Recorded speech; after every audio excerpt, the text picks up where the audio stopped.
Сегодня мы продолжаем читать книгу пророка Исаии, это будет 41 глава этого раздела. Главное настроение в том, что Бог начинает утешать и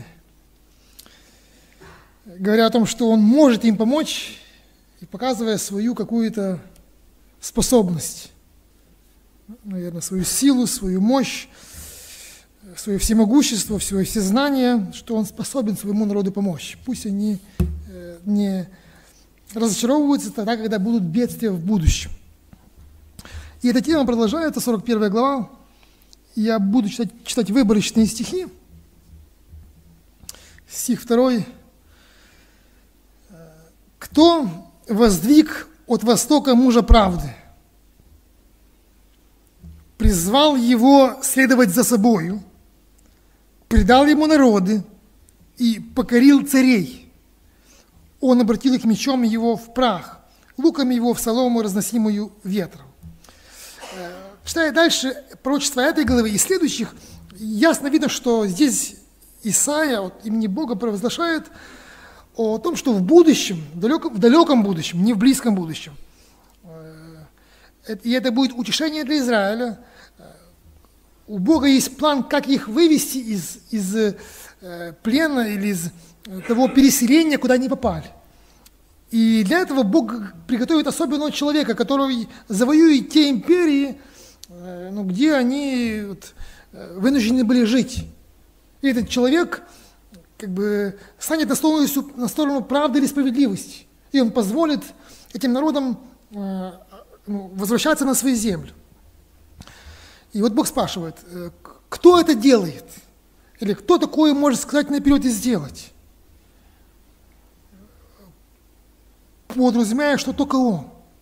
Это пророчество примерно за лет 200, даже больше, до того, как эти события начнут сбываться. Это пророчество до того, как они попадут в плен, до того, как они еще увидят мощь Вавилонской империи. Она только зарождалась, еще не было такой угрозы. А Бог говорит, вы туда пойдете в плен. И тогда, когда будете в плену, вы будете разочарованы. Он говорит, ну вот у меня есть план. Стих 5-6. «Увидели острова это вот разные народы, языческие народы, и ужаснулись, когда будет этот человек, этот персидский царь завоевывать их. Ужаснулись, концы земли затрепетали, они сблизились и сошлись, то есть желая делать какую-то коалицию, чтобы ему противостать». 6. «Каждый помогает своему товарищу и говорит своему брату, крепись». Они будут друг друга ободрять, делать какие-то советы. Но все это, Бог говорит, не имеет никакого ни смысла, ни способности, потому что если говорит, Бог это сказал, то все народы, какие бы ни были сильными, не смогут противостать тому, что я буду делать. И это говорится в ободрении, чтобы спасти свой народ или вывести свой народ. Стиха 8 меняется интонация, меняется настрой главы. Вот эти первые стихи, первые 7 я читал выборочно, тут такой вот грозный тон, вот начинается глава, 41 глава, 1 стих. «Умолкните перед мной народ». Замолчите, Бог говорит, я буду говорить. Вот что будет с вами. То с 8 стиха меняется настроение, потому что теперь Бог обращается к своим. 8. «А ты, Израиль, раб мой, Иаков, которого я избрал, семя Авраама, друга моего». Бог говорит, теперь я говорю к моим друзьям, или тем, кто произошли от моего друга Авраама. 9. «Ты, которого я взял от концов земли и призвал от краев ее, и сказал тебе, ты мой раб, я избрал тебя и не отвергну тебя». Наверное, там уже, будучи наказаны в плену и не имея долга избавления, они понимали, как много они нагрешили, и какое-то большое наказание, и, наверное, даже у них потерялась надежда, что Бог будет их спасать или Бог будет их выводить, что Бог их, казалось, им казалось, что Бог их вообще отверг, Вот одно было настроение, что Бог их просто не может им помочь, а другое, что Бог просто не хочет им помочь. Он их отверг. Отверг из-за того, что они вот так не раз против него прогрешились. Стих 10. «Не бойся, ибо я с тобою». Вот здесь будет в коротком отрывочке раза 4 эта фраза «не бойся». «Не бойся, ибо я с тобою». Не смущайся, ибо я Бог твой. Я укреплю тебя и помогу тебе, и поддержу десницу и правды моей. Вот как много здесь говорится, да, вот, не бойся, не смущайся, я укреплю, я помогу, я поддержу. Ты в моих руках. Правая рука моя на тебе, чтобы тебя держать и спасать. Стих 11. «Вот в стыде и посрамлении останутся все раздраженные против тебя, будут как ничто, и погибнут припирающиеся с тобой». Вот это мощная сила языческих царств, которые вот, завоевали и пленили Израиль в разные поколения. Бог говорит, не бойся, это ничто, это просто как пустое место против меня. Все те, кто припираются против моей воли. 12. «Будешь искать их, и не найдешь их, враждующих против тебя, борющихся с тобою, как ничто, совершенно ничто». Будут как ничто, совершенно ничто. Совершенно ничто, это как бы абсолютный ноль, да? Вот примерно так можно выразиться. То есть это абсолютный ноль, то есть и ничего больше, как пустое место. Почему так, стих 13? «Ибо я Господь». Вот они будут ничто, потому что я Господь, Бог твой, держу тебя за правую руку твою. Говорю тебе, не бойся, я помогаю тебе. Снова вот. Я говорю тебе, я Бог твой, я говорю тебе, держа за правую руку. Бог своей правой рукой поддерживает нас, говорит, я тебя держу за правую руку и говорю тебе, не бойся. Я помогаю тебе. Стих 14 снова начинается. «Не бойся, червякова». Малолюдный Израиль. Червячок – это как бы самое такое слабое, немощное, ничем не защищенное животное. Маленькое. Но Бог говорит, ты такой маленький и малолюдный, но вопрос в том, что я всемогущий Бог. И я помогаю тебе, говорит Господь, Искупитель твой, Святой Израилев. Вот смотрите, он называет его этим червячком, говоря о его слабости, по сравнению с теми громадными народами, которые держат его в неволе. А вот дальше стих 15. «Вот я сделаю тебя острым молотилом, новым, зубчатым. Ты будешь молотить и растирать их, и растирать горы, и холмы сделаешь как мякину, то есть в порошок. Как бы, ты этот червячок, говорит, я сделаю тебя, насколько вот мощную эту молотилку, новую, чтобы все растрощишь. Горы в порошок сотрешь.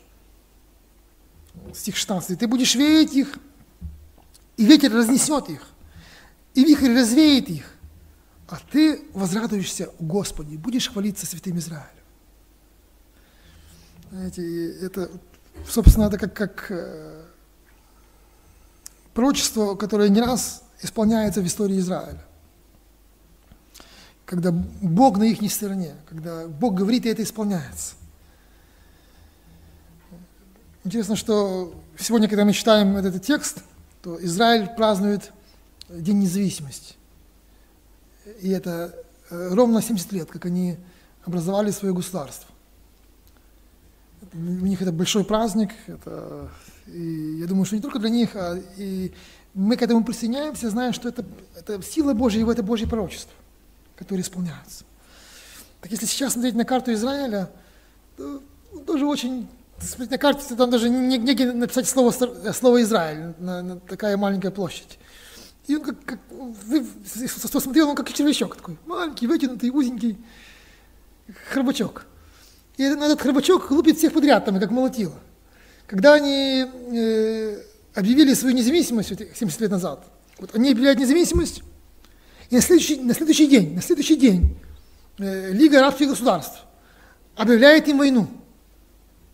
Они только объявили свою независимость, это вот 48-й год после войны. Там их жило меньше миллиона, не знаю, может, вы знаете, или там 600 тысяч или 800 тысяч евреев было. Очень мало. Сейчас около 8 миллионов, или 11 миллионов даже, наверное, сейчас, или 8, или 11, ну, около 10. Очень мало, меньше миллиона. Они объявляют независимость. И им объявляют войну мощные государства арабов. Ирак, Египет, Сирия и другие. Громаднейшие государства. И мы знаем, кто выиграет в эту войну. И Израиль лупит всех подряд, так что они не только свою территорию защищают, они расширяются, отвоевывают те земли, которые изначально Бог им дал. Он говорит, не бойся. И вот это, когда мы понимаем свою слабость и свою немощь, это дает Богу возможность давать нам свою силу.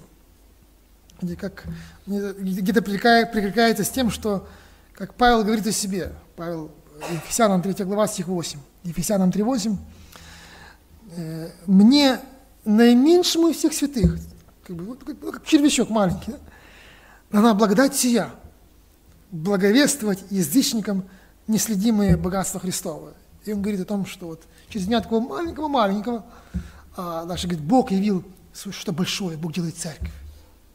Бог сокрушает эти языческие верования, идолопоклонство, и там, где было вот эти всякие многобожие, где было всякое это разврат и грех, Бог созидает церковь. Говорит, мне наименьшему из святых.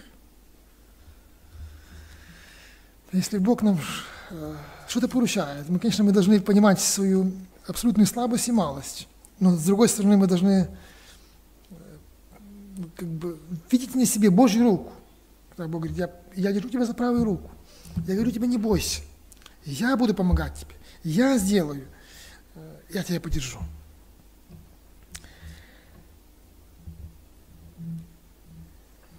Читаем дальше, я, наверное, стиха буду читать 21, последний раздел этой главы. Снова Бог обращается к языческим народам, снова тон меняется на грозный. Если начинается глава, говорит, умолкните или замолчите, пока я вам не дам слова, да? То здесь говорится, теперь я даю вам слово, 21 стих. «Предоставьте дело ваше, говорит Господь.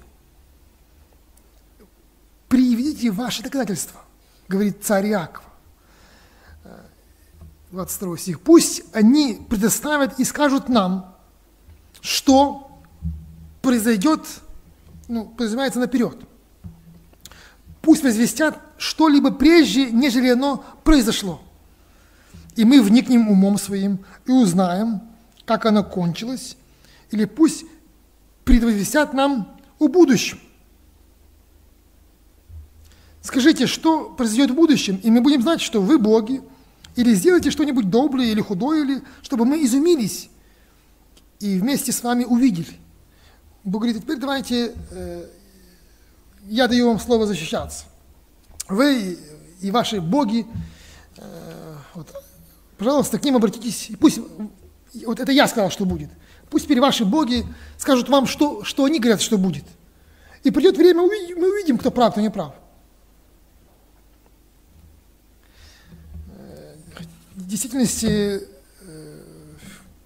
у языческих народов были там разные колдуны, оракулы, они могли что-то вроде бы там предсказывать, но это как гадалки, вот, знаете. Не было реально, даже вот в Сока есть разных, и есть и записанных, якобы священных книг. Я не говорю о Библии, а якобы священных книг. Но у них нет пророчеств. Никто из них не писал пророчества, потому что понимали, это серьезно. Написать и не исполнится, что будет. Они были что-то там бубнить или бельмотать друг другу, там, лично говорить, или на близкое расстояние, что будет так или так, или так, к счастью или не к несчастью, или что-то такое вот, какие-то туманные слова на близкое расстояние. Он говорит, скажите, давайте что-то серьезное наперед, или что сделайте наперед серьезное, и скажите, что это будет, и сделайте так. Но ни вы, ни ваши боги это не можете сделать. И у Господа есть много слов, сказанных не только к Израилю, а к нам. О Его церкви, которую Он строит, которую Он созидает, и за которой Он и перейдет. И эти пророчества, исполняющиеся в Иерусалиме, это не раз говорят, что это как стрелка на Божьих часах, то, что происходит в Израиле. Потому что так близко время приходит. И его шаги, наверное, уже слышны. И пусть нас Бог благословит, уповая на Него, не бояться ничего, что нам может мешать доверяться Богу, служить Ему, подчиняться Ему, ожидая, когда все это доброе, что Он сказал о нас, Его церкви, исполнится Его силой и для Его славы. Аминь.